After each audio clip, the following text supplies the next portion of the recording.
Assalamualaikum warahmatullahi wabarakatuh. Berjumpa lagi di channel kita Edi Praitno, Menahem Ali Official, Geraha Mu'alaf dan Geraha Mu'alaf TV. Seperti biasa, setiap malam minggu kita selalu mengadakan kajian-kajian yang menarik. Dan malam hari ini saya masih ditemani oleh Ustadz Menahem Ali. Assalamualaikum Ustadz. Waalaikumsalam warahmatullahi wabarakatuh.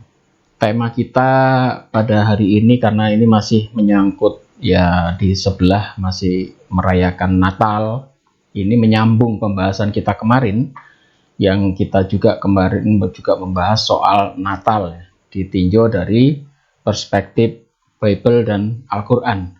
Dan kali ini kita akan membahas soal tuduhan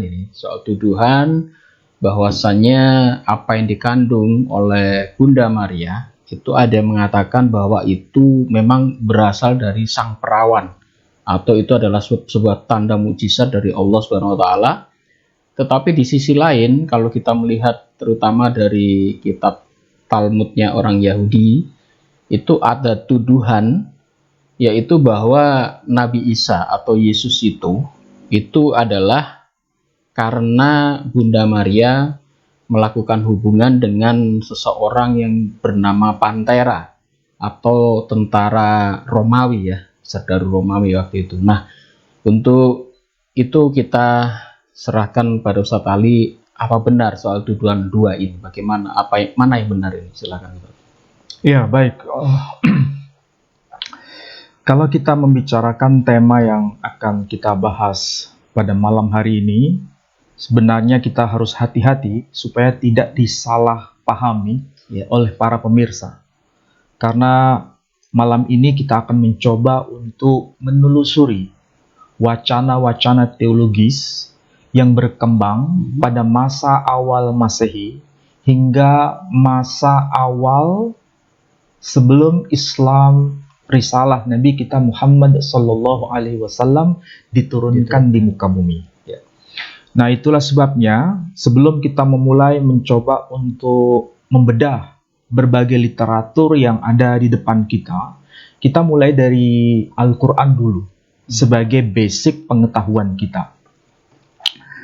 Kita tahu bahwa di dalam Al-Quran ini ada surah yang spesial yang namanya adalah nama perempuan. Dan ini merupakan nama satu-satunya nama perempuan yang termaktub di dalam Al-Quran. Hampir bisa dipastikan dari 114 surah itu muncul nama laki-laki. Misalnya surah Yusuf, nama laki-laki. Surah Yunus, nama laki-laki. Surah Ibrahim, nama laki-laki. Surah Luqman, nama laki-laki. Dan masih banyak yang lain. Bahkan ada surah Nuh, juga nama laki-laki.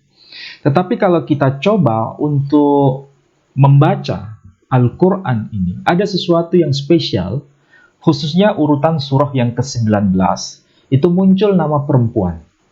Dan disebut namanya adalah surah Maryam. Nah, ini tentu saja menarik untuk menjadi perhatian kita. Karena surah ini merupakan satu-satunya surah yang mengabadikan nama feminin. Bukan nama maskulin, tapi nama feminin, nama perempuan. Dan nama perempuan yang dimaksud ini adalah manusia perempuan yang kontroversial. Kenapa disebut sebagai manusia perempuan yang kontroversial? Karena beliau sebagai manusia perempuan disalahpahami oleh agama-agama yang muncul sebelum risalah Nabi kita Muhammad SAW. Kita ambil contoh saja, barangkali ini menjadi pijakan kita pada diskusi malam ini. Kita kemarin membahas ayat yang berbunyi Bismillahirrahmanirrahim. Wassalamu alayya yawma wulidtu wa yawma amutu wa yawma ub'atsu hayya. Itu ayat yang ke-33.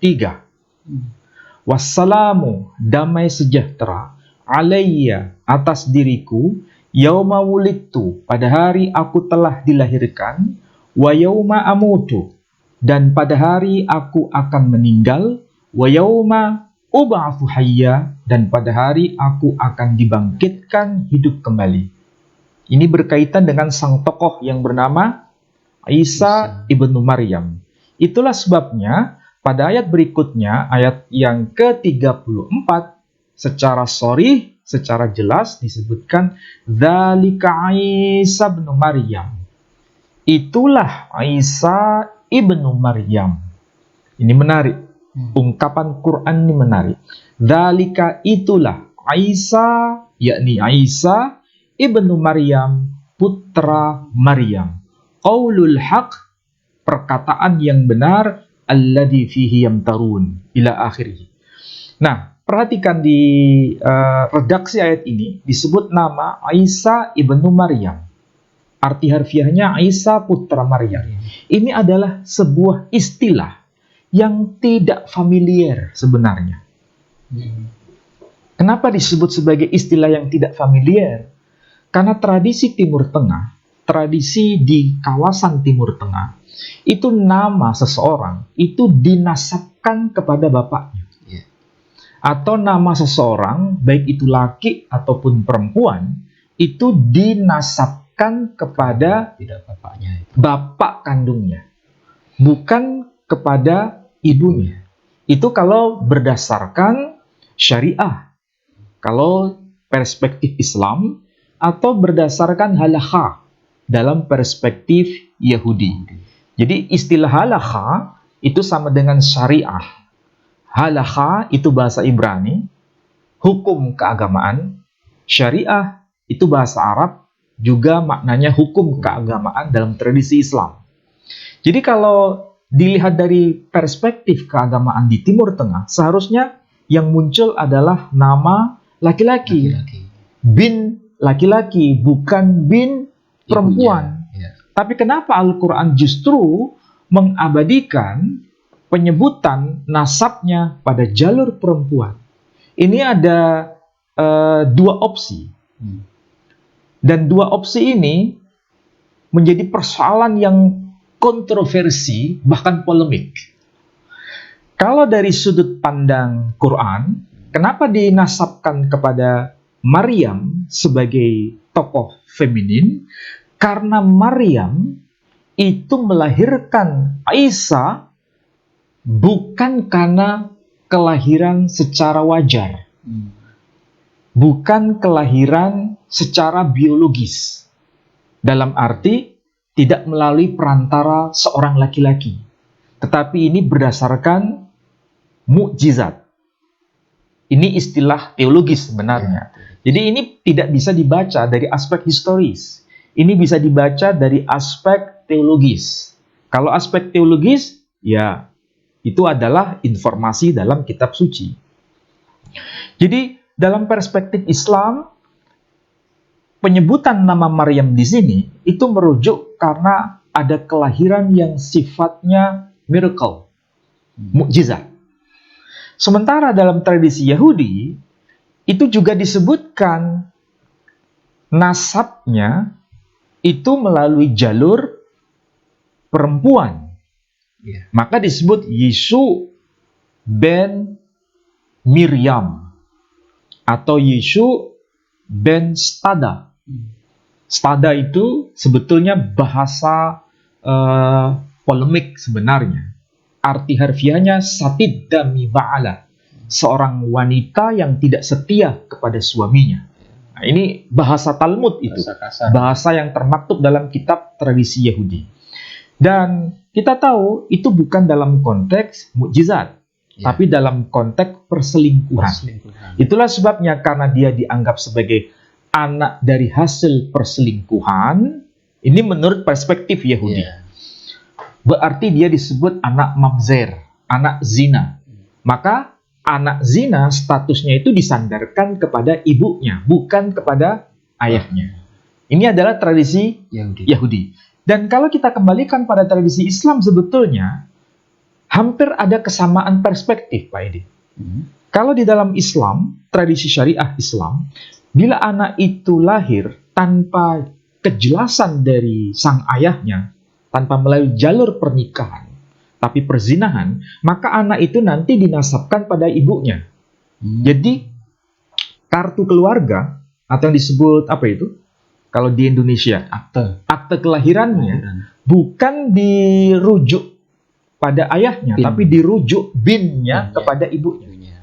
Ini karena dia tidak memenuhi syarat sebagai anak dari hasil perkawinan yang sah. Yang resmi. Itulah sebabnya dinasabkan pada ibunya. Ya. Nah, jadi antara ini persoalan mukjizat atau persoalan yang bukan mukjizat, ada meeting point sebetulnya. Sama-sama dinasabkan pada jalur ibunya. Tapi kalau di dalam Quran ini bukan perspektif putra dari hasil perselingkuhan, tapi karena ini proses dari mukjizat Tuhan. Tapi yang penting, ini adalah satu-satunya informasi kenapa dinasabkan kepada jalur perempuan. Itulah sebabnya dalam kitab-kitab tafsir, sebenarnya ini ada penjelasan tambahan. Maksudnya itu adalah Isa ibnu Maryam al-Batul. Arti harfiahnya, Isa putra Maryam sang perawan. Oh, ada tambahan sang perawan. Tambahan di situ bukan berarti ayat Quran ditambahkan, bukan. Penjelasan bahwa Maryam di sini maksudnya dalam status sebagai seorang perawan. Itulah sebabnya di ayat-ayat sebelumnya ada informasi ya ukhta Harun maka abuki imra'asau wa makanat ummuki baghiyah. Wahai saudara perempuan Harun, ayahmu bukan seorang penjahat dan ibumu juga bukan seorang pezina. Itu sekaligus sebagai bukti bahwa Maryam itu tidak mengenal seorang laki-laki, tidak melakukan perzinahan sebagaimana yang termaktub dalam kitab Talmud. Ini perspektif Quran. Jadi kalau dalam kitab-kitab tafsir disebutkan Isa ibnu Maryam al-Batul, maksudnya Isa putra Maryam sang perawan. Jadi istilah al-Batul itu khas istilah Islami. Islam, ya. Al-Batul. Bahkan juga dipakai istilah Maryam al-Adra. Itu maksudnya sama, Maryam sang perawan. Tapi juga dikenal dengan sebutan Maryam al-Batul. Maryam sang perawan. Oke. Ini kita sudah berikan informasi berdasarkan tradisi Islam. Apakah tradisi Islam itu ada kesesuaian dengan tradisi kekristenan di Timur Tengah? Jawabannya iya. Ini saya bawakan dokumen dari kekristenan Ortodoks Syria yang tentu saja menggunakan bahasa Syriak atau bahasa Suryani dan sekaligus ada terjemahannya dalam versi bahasa Arab. Di sini tertulis At-Tuhfatur Ruhiyah fi Salatil Fardiyah Jabal Lubnan. Ini berkaitan dengan liturgi. Liturgi itu tata cara ibadah harian, ada juga ibadah mingguan yang dikompilasi oleh seorang patriark yang bernama Al-Batrik Ephraim Awal Barsum. Jadi ini nama patriarknya, terbitan tahun 2020. Nah, di kitab ini tertulis dalam bahasa Syriak, Pak Edi. Ada penyebutan Maryam disapa sebagai sang perawan. Nah, ini saya bacakan ya. Di sini ada informasi mengenai Dustur Al-Iman. Ini syahadat iman. Syahadat iman 12 itu. 12 iman Rasuli. Yang bukan. Maksudnya ini hasil dari Konsili Nisia, ya. Tapi ini dibaca di dalam gereja Katolik maupun gereja Ortodok. Dalam liturgi gerejawi. Yang disebut Konun Al-Iman atau Syahadat 12 Rasuli. Iman Rasuli. Ya. Saya tidak membaca semuanya, tapi ada poin yang penting di sini. Ada ungkapan begini. Disebutkan Nahait min Sumayyah. Disebutkan Nahait min Sumayyah. Arti harfiahnya dia telah datang atau dia telah turun min Sumayyah. Artinya dia, yakni Isa sebagai firman Tuhan maksudnya, itu min Sumayyah, dari surga. Sumayyah itu bisa diartikan surga, bisa diartikan langit. Jadi surga atau langit itu bahasa Suryaninya Sumayya. Bahasa Arabnya samawat. Samawat. Samawi, muncul Iya. kata samawi. Kemudian juga dalam bahasa Ibrani muncul kata shemayim. Semayim itu arti harfiahnya juga surga, juga arti harfiahnya bermakna langit. Jadi saya ulangi di sini disebutkan nahait min Sumayya. Dia telah datang atau telah turun dari surga. Kemudian utajasman, maksudnya dia telah menjadi jasad, menjadi daging, min ruha kadisha, dari roh kudus, wa min Maryam betulta, dan dari Maryam betulta, arti harfiahnya sang perawan. Jadi betulta itu bahasa Suryani, bahasa Arabnya al-batul. Itu tidak punya makna lain kecuali bermakna virgin. Apa itu virgin? Gadis atau perawan. Jadi disitulah kita bisa paham ada semacam titik temu atau meeting point antara tradisi Islam yang memandang Maryam sebagai sang perawan, dan Kristen juga begitu, memandang Maryam sebagai betulta. Maryam betulta, di sini ada kata betulta. Ini membuktikan bahwa ada kesejajaran atau meeting point tradisi Islam dengan tradisi Kristiani. Nah, kita juga bisa cross-check dalam bahasa Yunani. Di dalam bahasa Yunani, tentu saja kita harus tahu istilah yang dipakai itu apa, kata kuncinya. Kita bisa lihat pada Injil Matius pasal 1, ayat yang ke-23. Barangkali Pak Edi bisa baca. Injil Matius Pasal 1, ayat 23. Ayat 23. Sesungguhnya anak darah itu akan mengandung dan melahirkan seorang anak laki-laki, dan mereka akan menamakan dia Immanuel, yang berarti Allah menyertai kita. Nah, itu bahasa Indonesianya ya. Di situ disebutkan dalam terjemahan istilahnya adalah anak darah atau seorang darah.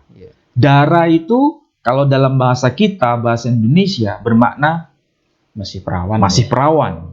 Artinya tidak pernah tersentuh seorang laki-laki. Ya, itu dalam arti apa istilahnya? Bahasa teologisnya atau bahasa secara umum ya, secara umum bermakna perawan.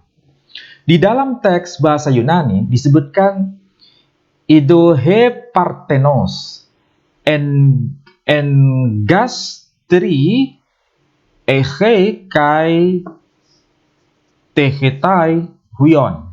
Jadi di sini ada istilah parthenos.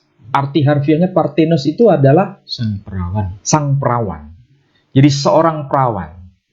Jadi seorang perawan telah mengandung. Dan dia akan melahirkan seorang huion. Huion itu anak laki-laki.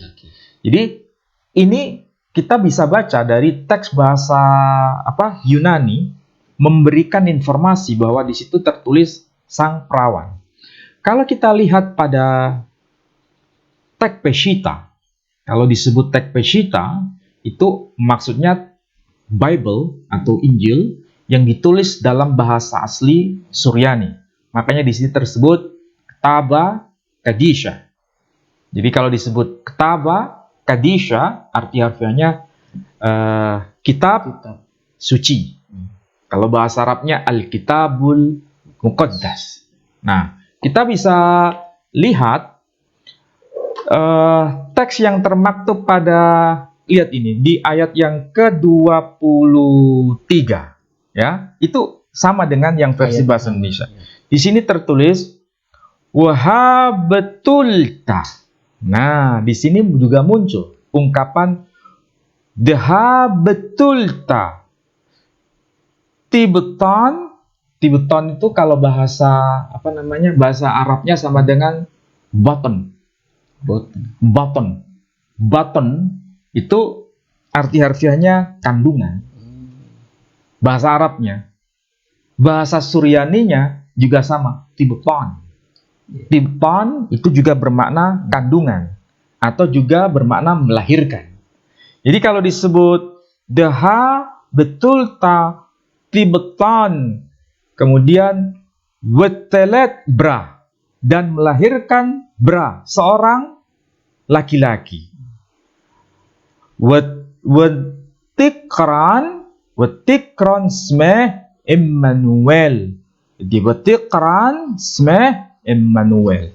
Jadi kalau disebut betulta, bahasa Suryani, itu semakin membuktikan bahwa memang Maryam itu statusnya seorang perawan. Karena istilah betulta tidak bisa ditafsirkan lain kecuali sebagai virgin. Virgin itu perawan. Jadi virginitas itu menjadi sebuah tanda bahwa kelahiran melalui seorang perawan itu menjadi sebuah bahasa teologis yang diakui bersama antara Islam dengan Kristiani. Jadi di sini ada meeting point sebenarnya.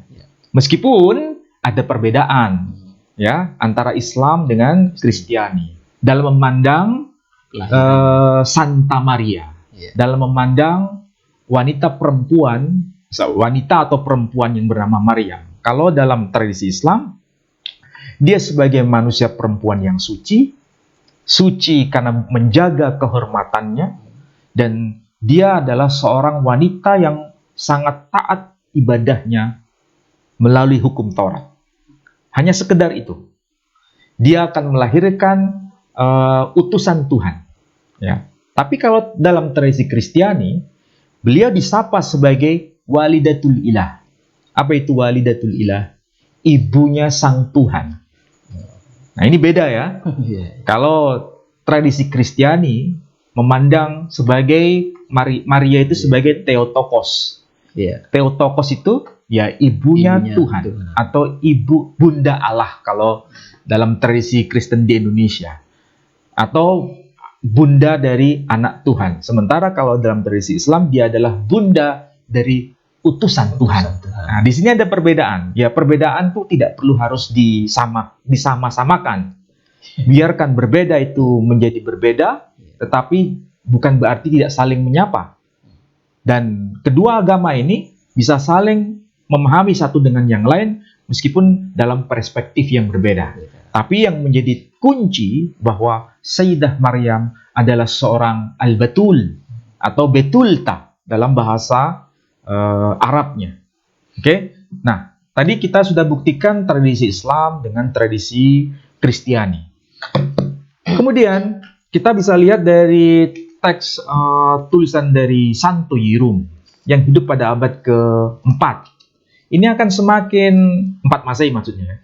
Ini akan semakin membuktikan bahwa Sayyidah Maryam itu disapa sebagai seorang perawan. Dan istilah yang dipakai itu mirip dengan bahasa Inggris. Lihat di dalam Injil Matius pasal pertama ayat yang ke-23. Saya bacakan saja karena ini pakai bahasa Latin ya. Di sini ada ungkapan Ecce Virgo in utero habebit et parient filium. Ecce Virgo.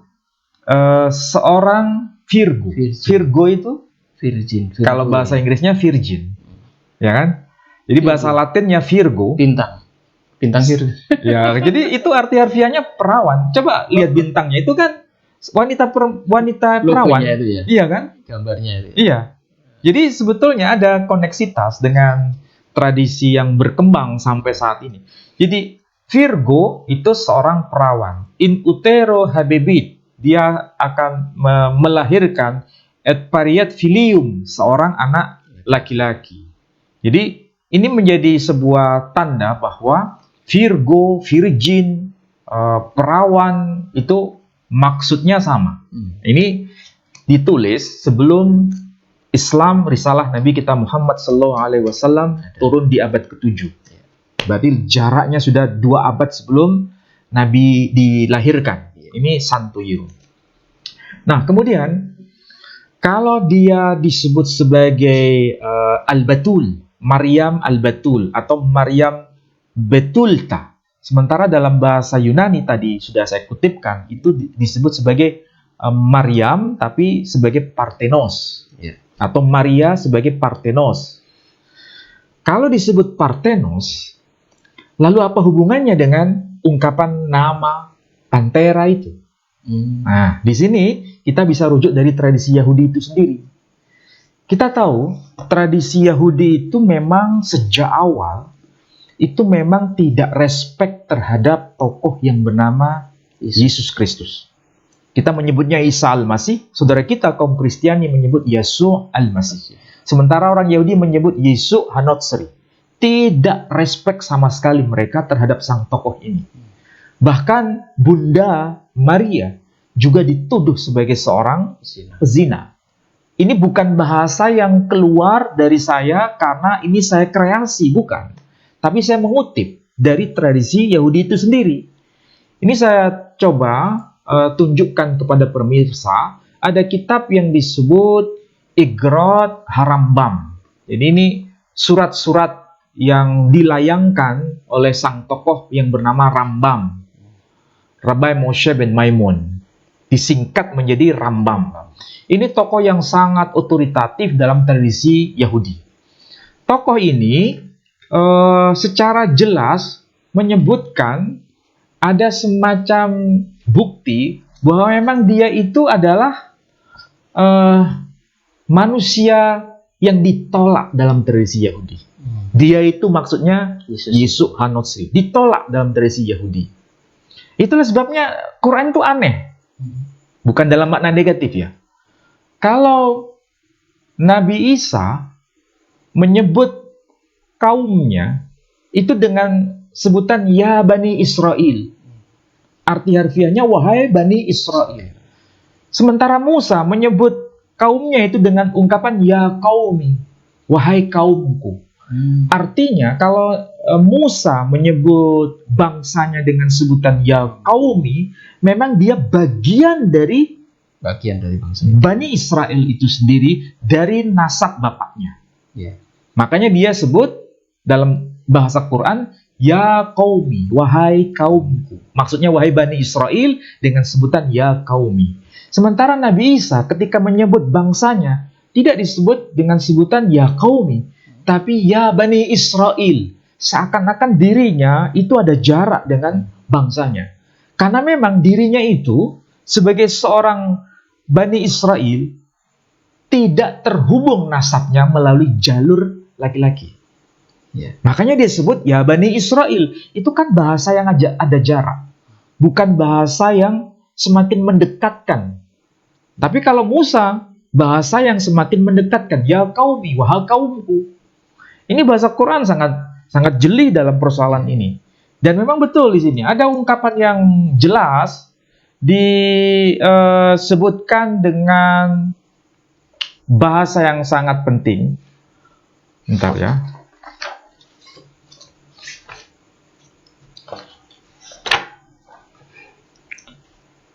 Ungkapan mengenai dia itu sebagai sebagai seorang ini, perhatikan di sini. Sebagai seorang Sebagai seorang mamzer. Mamzer itu apa artinya? Anak zina. Di sini disebutkan ini. Ada ungkapan begini. Haya Yesu Hanotsri. Ya, Haya Yesu Hanotsri. Arti harfiahnya ada seorang yang bernama Yesu Hanotsri. Artinya Yesus orang Nazaret. Wahu me Israel. Dan dia dari orang Israel. Ya, memang dia disebut dia dari orang Israel. Wahu af'al bi sehaya avi.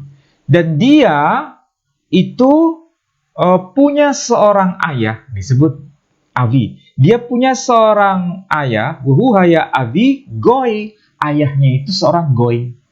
Goy itu orang asing. Goyim di luar ya. Artinya bukan orang Israel. Kenapa disebut dia punya ayah, Tetapi disebut tapi Goy? Goy itu orang asing, bukan orang Israel. Wa immu Yisraelit, dan ibunya seorang perempuan Israel. Nah, ini menarik kan? Kenapa ada penyebutan Yeshu Hanotsri itu punya ayah seorang Goy. Ayahnya seorang bukan Israel. asing, bukan orang dari kalangan Bani Israel. Sementara ibunya itu disebut sebagai Orang Bani Israel. Kenapa bisa begitu? Pak Edi bisa bayangkan. Berarti siapa yang dimaksud dengan ayahnya itu orang asing? Ini ternyata sejajar dengan informasi yang termaktub di dalam kitab Talmud. Karena di sini memang tidak disebutkan namanya ya. Namanya Hanya disebutkan ayahnya asing, ya. seorang asing. Goyim. Artinya kalau sudah laki-laki ini seorang Goyim, itu bukan citra yang positif. Ya, ini citra yang negatif. Bahkan di dalam kitab Igrat Harambam, dia disebutkan sebagai mamzer. Mamzer itu anak zina. Jadi memang diakui Yeshu Hanotsri itu dianggap sebagai anak zina. Karena bapaknya itu orang asing, ibunya yakni Sayyidah Miriam itu orang Yahudi. Tapi menariknya di sini, Ustaz Ali ya.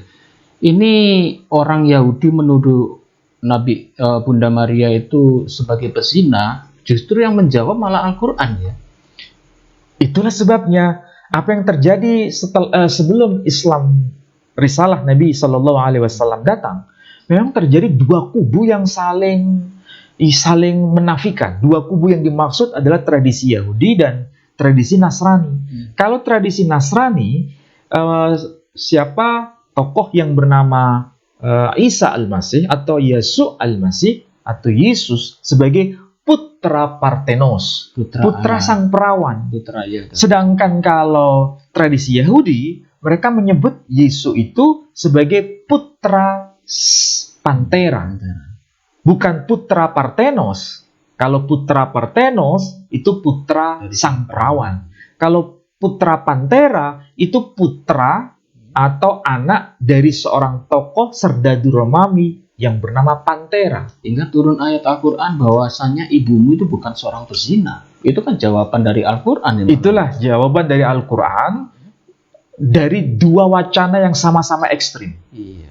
Kalau dianggap sebagai putra dari Parthenos, artinya Yesus sebagai putra Parthenos, putra sang perawan, karena dia sebagai anak Tuhan. Iya. Ini kutub ekstrim kanan. Sementara tradisi Yahudi sebagai putra Pantera, artinya hasil dari perselingkuhan dengan serdadu Romawi yang bernama Pantera. Ini kutub ekstrim yang paling kiri. Nah, Islam datang memberikan sebuah tawaran, bukan sekedar tawaran, klarifikasi. Ya, klarifikasi dari dua kubu yang saling menafikan ini, bahwa dia betul sebagai putra dari Parthenos, sang perawan, tapi bukan sebagai anak Tuhan, tapi sebagai utusan Tuhan. Bukan sebagai anak zina. Ini sebetulnya informasi yang termaktub dalam Al-Quran, bisa dikatakan dalam bahasa sekarang itu moderasi. Moderasi teologis. Jadi bukan ekstrim kanan dan bukan ekstrim kiri. Menjawab malahan ya. Nah, yang menjadi persoalan begini Pak Edi, ini sebuah penelitian, tapi kita juga tidak puas dengan penelitian itu. Ini penelitian yang dilakukan oleh seorang tokoh yang bernama James Tabor. Dia menulis buku, dan ini sudah terbit cukup lumayan lama, The Hidden History of Jesus, His Royal Family, and the Birth of Christianity. Jadi ini sejarah yang tersembunyi mengenai Yesus dan keluarga Royal Family. Royal Family berarti keluarga bangsawan ya. Jadi dia ada kaitan ke sana dan sekaligus kelahiran dari agama Kristen itu sendiri. Maka buku ini judulnya The Jesus Dynasty, Dinasti Yesus. Buku ini sudah diterjemahkan oleh Gramedia. Sudah lama ini. Tapi Pak Edi sudah baca belum? Kayaknya belum. Ya? Nah, kalau buku ini saya punya bahasa Inggris, saya terjemahkan saja di sini. Ini ada penelitian yang dilakukan oleh Tabor. Artinya begini, Pantera, ada yang punya pendapat, ini pendapat di kalangan polemikus Kristen sebenarnya ya. Pendapat di kalangan polemikus Kristen mengatakan bahwa Pantera itu plesetan dari kata Parthenos. Plesetan, karena ada kesamaan bunyi, ya kan? Pantera, Parthenos. Kalau Pantera itu nama orang, Parthenos itu adalah sang perawan. Kan dari sisi bunyi ada kemiripan. Hampir sama. Ya. Seperti kata Evangelion. Evangelion itu artinya Injil. Sedangkan kalau istilah yang negatif itu Evangelion. Kitab orang-orang sesat. Evangelion. Dari sisi bunyi Hampir sama. ada kemiripan. Tetapi di situ boleh dianggap sebagai plesetan. Tapi ini satu teori ya, teori yang dikemukakan oleh polemikus kalangan Kristiani. Tapi dari sisi historis, nama Pantera itu sebetulnya bukan plesetan. Nama Pantera itu, tapi itu nama orang yang sangat dikenal dan nama itu familiar di kalangan tradisi Yahudi. Kita pernah bahas bahwa dalam dokumen yang disebut Doktrina Yakobi yang ditulis pada tahun 634 Masehi, ya, kita pernah bahas itu, ada silsilah meskipun tidak lengkap bahwa Yesus itu atau Maria bunda Yesus itu adalah berasal dari keturunan Daud, ya. Tapi sekaligus ada informasi bahwa Yusuf itu putra dari seorang tokoh yang bernama Yakub ataupun Eli. Yakub dan Eli itu dua bersaudara. Keduanya itu adalah keturunan dari Pantera. Pantera putra dari Bat Pantera. Artinya nama Pantera itu nama familiar, bahkan sudah umum, dan nama itu sudah menjadi nama yang cukup dikenal sebagai salah satu dari nenek moyang Yesus Kristus sendiri. Bukan plesetan. Tetapi sekaligus ada informasi di dalam bukunya seorang bapak gereja generasi pada masa Bani Umayyah yang bernama Yuhanna Ad-Dimashqi atau Al-Qadis Yuhanna Ad-Dimashqi. Saudara kita kaum Katolik di Indonesia menyebutnya Yohanes Damaskene. Itu menyebutkan ada kakeknya Yesus yang bernama Bat Pantera. Artinya memang Pantera itu bukan plesetan, tapi memang nama yang umum dan sudah sering dipakai. Dan kebetulan dalam kitab Talmud nama Pantera itu dihubungkan dengan laki-laki selingkuhan dari Maria. Ini perspektif Yahudi. Dan lagi-lagi ada temuan inskripsi yang tertulis nama Pantera itu. Nama lengkapnya adalah Abdes Pantera. Nah, nama Abdes Pantera ini menarik. Abdes itu sebetulnya kalau disebut bahasa Latin, tapi bukan asli bahasa Latin, itu bahasa Semitik dari kata Obed. Dan kita tahu Obed itu salah satu dari nenek moyang dari Yusuf yang termaktub dalam Injil Matius. Obed, bahasa Arabnya Ubaid. Nah, mirip kan? Oben. Iya, jadi Obed itu adalah salah satu nenek moyang dari Yusuf, tunangan dari Sayyidah Maryam, yang kalau bahasa Arabnya sama dengan Ubaid. Makanya kalau kita belajar bahasa, itu akan bisa ketemu clue-nya itu. Dalam bahasa Latin ada istilah Abdalas. Abdalas itu bukan asli bahasa Latin, tapi itu istilah nama Semitik Timur Tengah dilatinkan. Dari kata apa? Abdullah. Abdullah menjadi Abdalas. Obed jadi Abdes. Kemudian Pantera itu adalah nama khas dalam tradisi dalam tradisi Ibrani yang sudah mengalami Helenisasi. Dan inskripsinya menyebut nama itu. Dan memang disebutkan serdadu Romawi yang tinggal di kawasan Sidon. Jadi tinggal di kawasan Sidon. Tapi anehnya, ini penelitian dari ini ya, James Tabor, bahwa menurut Alkitab sendiri, ini bukan saya yang mengatakan, tapi Tabor, Yesus secara sembunyi-sembunyi itu pergi ke tanah Sidon. Menemui? Tidak ada penjelasan dalam Alkitab. Dia pergi secara sembunyi-sembunyi ke tanah Sidon. Kemudian ditafsirkan oleh James Tabor, bisa jadi Yesus pergi ke tanah Sidon karena ingin bertemu dengan bapaknya ini yang bernama Pantera. Dan memang Abdes Pantera ini adalah serdadu Romawi yang berada tinggal di kawasan Sidon. Jadi ini sebetulnya bisa iya, bisa tidak, ya, dari hasil riset penelitian ini. Tapi sebagai seorang Muslim tidak mungkin percaya ini, ya kan? Soalnya kemarin gara-gara itu video Pak Ali juga dipotong-potong. Iya. Rame juga itu. Tapi ini sebetulnya ada semacam cocokologi. Ya. Apa itu cocokologi? Cocok-cocokan. Ya, karena Yesus Kristus pergi secara sembunyi-sembunyi ke tanah Sidon. Itu kemudian ditulis di buku apa itu? Yang sembunyi-sembunyi itu. Nanti cari itu di dalam Alkitab sendiri. Dalam kitab Injil Matius, cari nanti. Ada itu? Ada. Dia pergi secara sembunyi-sembunyi ke tanah Sidon. Dan kebetulan Abdes Pantera itu adalah serdadu Romawi yang bertugas di kawasan Sidon. Dan inskripsinya tertulis Sidon. Ini ada kata Sidon. Ada kata Sidon. Berarti memang dia ditugaskan di kawasan Sidon. Sidon itu wilayah Lebanon bagian selatan atau Palestina bagian utara. Ya kan? Nah, sementara Yesus dilahirkan di kawasan mana? Yerusalem. Kemudian dia tumbuh dewasa di kawasan Nazaret. Nazaret wilayah mana? Palestina bagian utara. Jadi, kalau ini seandainya dijadikan semacam acuan pembenaran, ada kaitan Yesus itu menemui bapaknya yang bernama Abdes Pantera, ini ya persis seperti apa yang dilakukan oleh polemikus Muslim, bahwa Nabi kita Muhammad SAW itu sebetulnya dia bukan menerima wahyu, dia belajar kepada seorang rahib yang bernama Bahira atau Buhaira. Ada kan?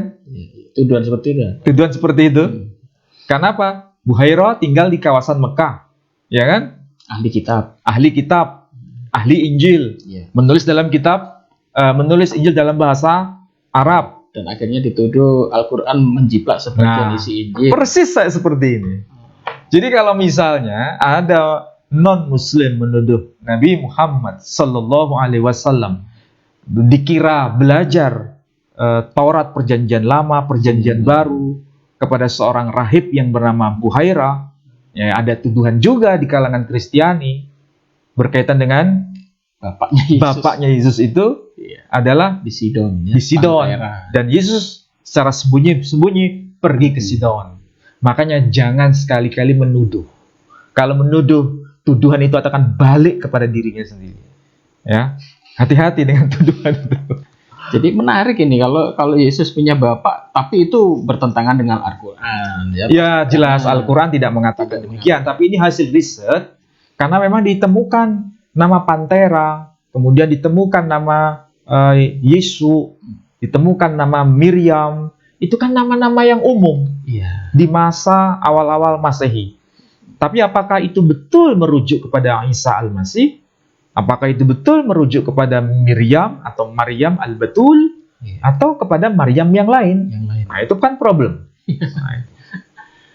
Ya, baiklah saudara-saudaraku sekalian, perlu saya ingatkan sekali lagi ya, bahwasanya ini jangan sampai terulang lagi, karena kita dulu pernah membahas semacam ini sama pendeta Yusuf Manubulu, itu dipotong.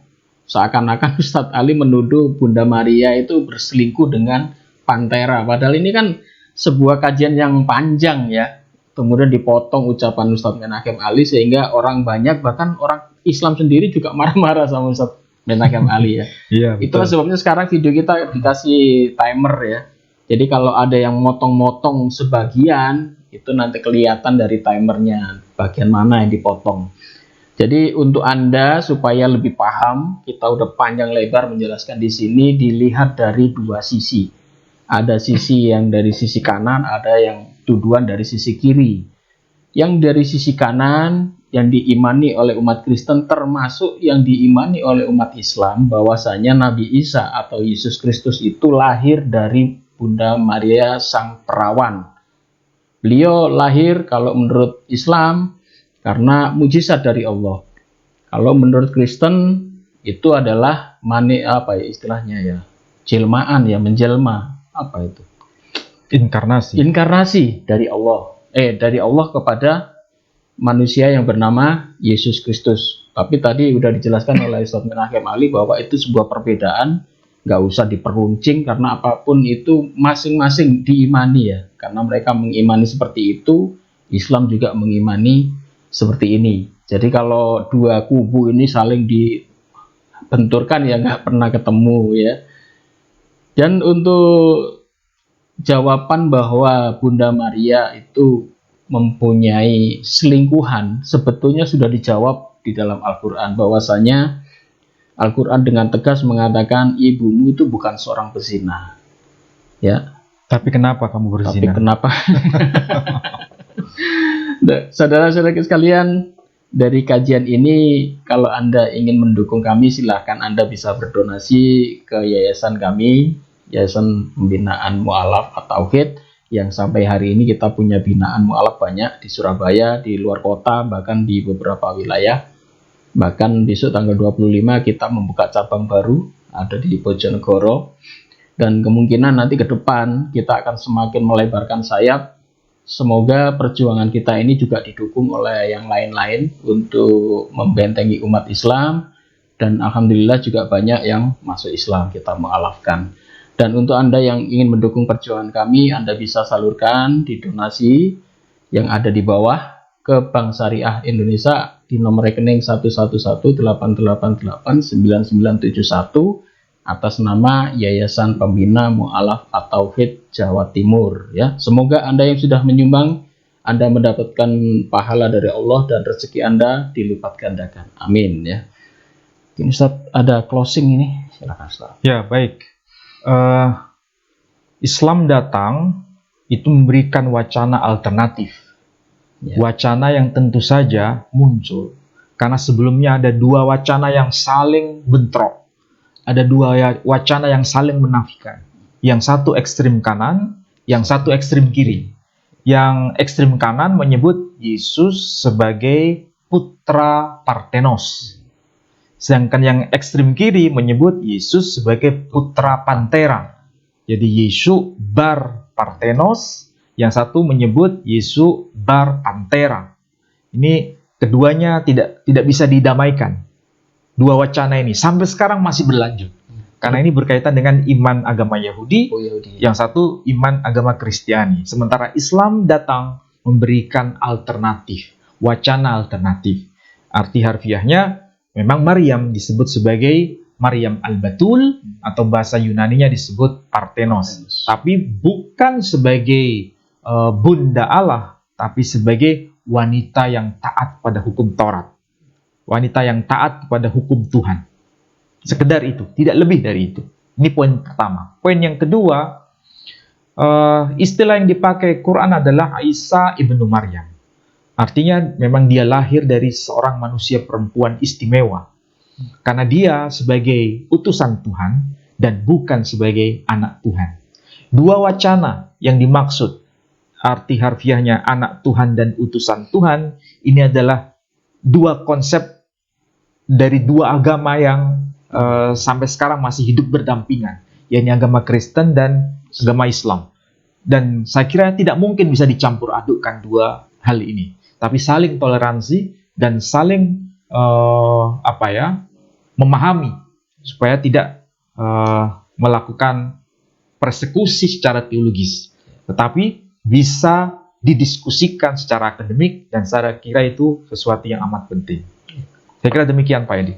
Baik, demikian saudara-saudara kalian, semoga dari apa yang sudah kita paparkan ini bisa Anda ambil manfaatnya. Dan sekali lagi, kita tidak menjelek-jelekan agama orang lain, tetapi ini adalah murni kajian akademis ya. Anda lepaskan baju agama Anda bisa belajar ini katakan sebagai fakta sejarah yang nggak apa-apa. Tetapi kalau Anda memakai baju agama, Anda jangan membentur-benturkan kami bahwasanya kami membahas agama orang lain ya. Demikian, mohon maaf jika ada salah kata. Wabillahi taufiq wal hidayah. Wassalamualaikum warahmatullahi wabarakatuh. Waalaikumsalam warahmatullahi wabarakatuh.